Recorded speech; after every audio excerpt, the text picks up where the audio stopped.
So I'm here with Nick Dearden from Global Justice Now. So Nick, tell us why you're here today. Well, I've come down to do a workshop on where next after Brexit for another Europe is possible, laying out the kind of deal that we think encapsulates social justice, human rights, the kind of things that are the complete opposite of where the current government is going in terms of its Brexit deal, and to try to give people a sense of just how serious a situation we're in this country at the moment. The government shows every sign of going down a road of abandoning basic democratic principles, basic civil liberties, basic human rights, in negotiating a Brexit which is going to be catastrophic for huge amounts of people. And I think that it's been cleverly disguised behind a few sound bites about, stable government and all the rest of it. And actually what we need to do, and we've only got a few weeks to do it before the election, but even after the election we need to keep doing it, is really educating people, talking to people about what all of this means and how it's going to affect them and how they can begin fighting back and resisting for a world which is fairer, for a society which is nicer for them to live in. So if it is the case that Theresa May does become Prime Minister again on the 8th of June, what do the prospects look like for resistance to the kind of hard Brexit that she has in mind? I think we need to start looking, we don't know what's going to happen obviously. If the opinion polls as they stand at the moment are right, we could be looking at Theresa May having a huge majority. There's still the possibility of stopping that, of course, depending on who registers and who votes. But should that happen, I think we need to look at creating a movement of resistance outside of Parliament, because there's going to be very little chance for us to stop stuff happening in Parliament. And we have experience of that. The best and biggest and most important changes that have happened in our society, the way that ordinary people got votes and women got votes and so on, the way we abolished slavery was by that massive movement of people outside of Parliament. Do you think the left has over-relied on Parliament and even momentum? I think it's been a problem. I was worried from the beginning because, the election of Jeremy Corbyn was such a phenomenal moment. A lot of people were very excited because of the kind of things that he supports and stands for and the amount he'd supported us over the years in our campaigns. But I think that led us to believe, this is great, we just need to get one person elected and then everything will change. And that's not how change ever comes about. There's a brilliant quote from President Roosevelt just after he'd become president, and he was talking to the Democratic base and he was talking to trade union leaders, and he said, I know what you want me to do, I want to do it too, but you're going to have to make me do it. Yeah. This great understanding of power and where power really lies, and that Parliament on its own doesn't create change. Ordinary people create change in a movement. And I think possibly, yes, we've put too much focus on looking at what's going on in Parliament and not enough focus on the kind of community building, movement building, the political education that we need to achieve it. And that's why, I guess we've all come down to Plymouth today, because this is a really good example of getting out into communities to start talking to people who don't experience the amazing amount of meetings and political events and so on that there are in London. We need to start reconnecting again with ordinary people. And if we don't do it, the far right show every sign that they're going to do it. And that's what's beginning to happen in France now. But do you think that process of reconnecting with what some people would identify as a kind of traditional Labour base has a chance of saving the Labour Party? Because some people identify a sort of trend of personification with the Labour heartlands being gutted, not so much by UKIP, but by people just not turning out to vote. The thing is, this is going to be a long process, and I think all of us hoped that there was a shortcut to reconnecting with masses of people who feel incredibly let down by the economy. This goes back, this process of letting people down, of moving away from their traditional base, goes back right to the beginning of Tony Blair taking over the Labour Party, and even before that. We have an economy that just doesn't care about people because it cares about where profit can be made, where corporations can go and invest and all the rest of it. And people are just tools, they're just means to that making of profit. And the Labour Party, just like many social democratic parties across Europe, have gone along with that agenda. They've tried to make it a little bit better, but they've not fundamentally changed anything. And I think that what we're seeing now is the result of all of that, and it's going to take us a long time to put that right again, to really begin seeing where people are, what people want out of society, out of their lives, why people feel so voiceless and marginalised. In many cases, it's because they have been. We have a political system and an economic system which has marginalised people, has left people voiceless. And into that frame has come people who offer really simple solutions. Let's just leave the European Union, throw out the migrants, blame the foreigners, get your country back and everything will be perfect for you again. This is very seductive if nobody's paid any attention or interest in what you think for the last 30 or 40 years. So I don't think it's going to be quick. I think it's going to be a really long, slow process, but it's something that we absolutely have to engage in because there's going to be no shortcuts to getting us out of the situation. Are you feeling optimistic about that process? It depends what day you catch me on. Okay. Like publicly, we always have to show hope of the will.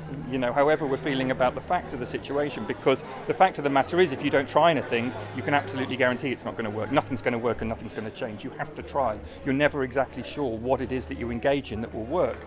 But sometimes amazing things happen and you never expected them to happen. You engage in stuff, you start talking to people, you start discussions, you build trust, you take action together in a local area, you begin to win stuff, and that gives people more confidence and more trust to start winning more. I'm not a big fan at all of this take back control phrase, even though I know it's a heading that we've got for these conferences. Exactly. But, there is a truth that people do actually need to take back control in terms of democratically controlling the resources in our society and who they're working for and why they're working in that way and who they're benefiting. So, I have hope, I think, long term. And there's one thing that we can all see about the current situation. It's extremely unusual. I've never known anything about it in my lifetime, and literally anything can happen. Now, there's a lot to be afraid of there. But there's also stuff to be optimistic about. There's also stuff to be hopeful about. I still don't think we're in a stage where people may have voted Brexit because they were lied to or misled or just wanted to give a bloody notice to the establishment, but I don't think they've done it at this point because they're ready to vote for a hard right party like so many people are in France. So we still have the chance to talk to people and explain to people there is a different way and a better way to get out of this situation, to get your voice heard, to create a democratic society. We don't have to rely on the scapegoating, on the racism that's perpetuated by Nigel Farage and Marine Le Pen and Donald Trump. There's a different way to build society, and I've campaigned for 20 years, 25 years now. For a lot of that time, nobody in formal politics was listening to us very much. There was a consensus in politics around a certain type of economic model, but even then we made changes on the ground. The anti-globalization movement that I was involved in massively changed international politics. I mean, the rulers of the world in the G8 and the World Trade Organization, the International Monetary Fund, institutions no one really knew much about at that time, within a few years got to the stage where they couldn't meet in a city because they would be besieged by protesters. And that started to change things, even at a time when politics looked completely stable. So in a time when politics isn't stable, more change is possible if we get organised. But there's a tremendous responsibility on us, and I guess that's why we're here doing this. So what do you think that a programme of political education would look like in a landscape where media is so vehemently hostile to anything that looks remotely distributive? Yeah. I think we've got to start at a community level. We're involved in a program called Demand the Impossible that you might have heard about, which is political education for young people, especially people from working class backgrounds, people of colour and so on, who don't get the advantages too often of going to university and having this education provided for them. So we're doing long courses of political education in London. We're going to do one in Manchester. We've done one in Glasgow. But I think it's also about setting up wherever you are, in your university, in your local community or whatever, beginning reading groups. There's enough of us who can help with the type of stuff that people might want to read, watch and so on, to begin changing ideas and changing what they conceive of as possible. Look at the Occupy movement a few years ago. I mean, many people say, well, what did it really achieve? None of its demands we didn't really even have any demands, and they weren't really, but actually in many ways it changed the narrative. It meant that inequality became absolutely central to the conversation in our society. And from there, all sorts of other changes possible. So we need to begin changing the narrative. We need to begin opening people's eyes and making them realize it doesn't have to be this way. There is a better way to live in society. There are great stuff going on at the moment around energy, taking back control from the big six energy companies and running energy for ourselves, publicly taking it over and running it democratically. They've started to do it in Germany. They've had referendums. They've taken back control of local energy suppliers and they're running it democratically so that it can both be more renewable and more fair. So poorer people don't have to choose between eating and heating. So there are great projects like here. There's some junk food guys over there who are like taking waste food and turning it into nice food that people can consume, healthy food. There's a whole food sovereignty movement doing this. So there are loads of examples of people educating themselves, both by reading stuff, but also in practice, actually starting to do things. And I think our job is to try to encourage shared learning, shared understanding, shared experiences, because those ideas can, inspire something that won't look exactly the same, but will look similar, and will begin to change things in another place, in another locality. I think the idea of political education has been somewhat toxified. It gets painted as at best patrician and at worst kind of book. Stalinistic. Do you think that there's any merit to those arguments, that it can be kind of patronising or patrician? Oh, of course it can be. I mean, we've seen, the left has made terrible mistakes over the years in when it's had power, and even when it's been in opposition, has tried to change things.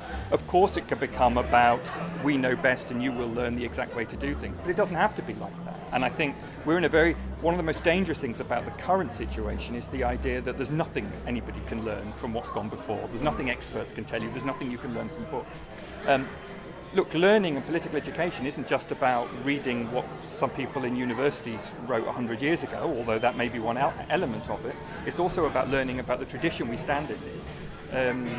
In the 1980s and 1990s, the tradition we stand in, which goes back to the English Revolution and the Chartists and the anti-slavery movement and so on, there was a real attempt to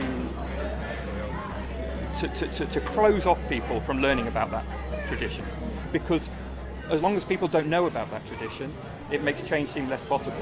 If you actually know you're standing on the shoulders of giants, if you actually know what people did in far more difficult circumstances than we're living in now, how much they changed, that's inspiring. You can learn from them. And so we want to reconnect them with that tradition. And I think, the thing that really gives me hope, coming back to an earlier question, is what I see more than anything in this country at the moment is a generational divide. The generational divide over the Brexit vote, but the generational divide to all sorts of things and campaigns that we work on is enormous. Old people and young people, obviously there are many exceptions. There's a few in between, yeah. Of course, but by and large there is an absolute lack of understanding between old people and young people about what's happening in society. And young people, I think, are angry, are confused and perplexed, and we need to ensure that those people understand that change is possible and how people, especially young people in the past, have changed things. I mean, look at the 60s. The mid-60s is the last time I can think of when there was such a generational divide in society, when young people and their parents just couldn't see eye to eye on anything. It just didn't make sense why they were living in a society like this. Look what the 60s created. That's the last moment of huge hope in our society for social change, and it changed everything. It changed attitudes towards women, towards gay people, towards people of colour, and all the rest of it. It made massive change in our society. Now, I think it's going to take a long time, but you're going to start seeing, I think, as Brexit ploughs on and as young people feel increasingly alienated and marginalised from the society that they're living in, that the culture of resistance will begin. People will start thinking in terms of music and art and writing and politics about doing things differently. And I think politics in 20 or 30 years' time will look entirely different. And of course, as I said before, there are scary elements to that, what it might look like. But whenever I talk to young people, then I feel immensely hopeful and optimistic, because they really seem to be looking for something, for a different society, but a better society, not a worse society, and have just an enormous. The racism and homophobia and sexism of the past. Of course it's still there. It's in all aspects of our society, but it's much less accepted amongst young people. Look at the whole movement of how people think about transgender now. It's just become enormous in the last few years. But I will pick you up on something, because in France there's been enormous swathes of young people joining the National Front. True. And the National Front membership is actually majority youth. True. At the moment. Yeah. Do you think there's a particular something particular to the UK that engenders this generational divide you identify? It's really an interesting question, because you don't see it so much here, do you? I mean, you don't see huge amounts of young people joining UKIP. Of course, there are some, but by and large, you don't see huge amounts of young people. You know, there have been opinion polls recently that if it was only down to the under 40s, that the general election would have a completely different outcome to the one that the polls are expecting. I'm not sure why that is, and maybe some of that is to do with the great tradition of political education and activism, which, although it's much lower than it was when I was a student, continues in student unions, including FE colleges. And I mean, maybe there's something there. Maybe there's just something about cultural norms and attitudes, which, you know, for all of our disappointments about the Blair government and the amount that they pandered to neoliberalism and to the current economic status quo, not to mention the war in Iraq and so on, that actually there was an enormous, huge shift in attitudes under that government. And I wonder if, at least for young people, that seems somewhat irreversible, that those are gains that need to be banked, and they're going to have to learn how to defend some of those gains, as well as moving forward and creating something different. And maybe it didn't happen to quite the same extent in France, but it's a really interesting question that I don't know the answer to. Stay tuned.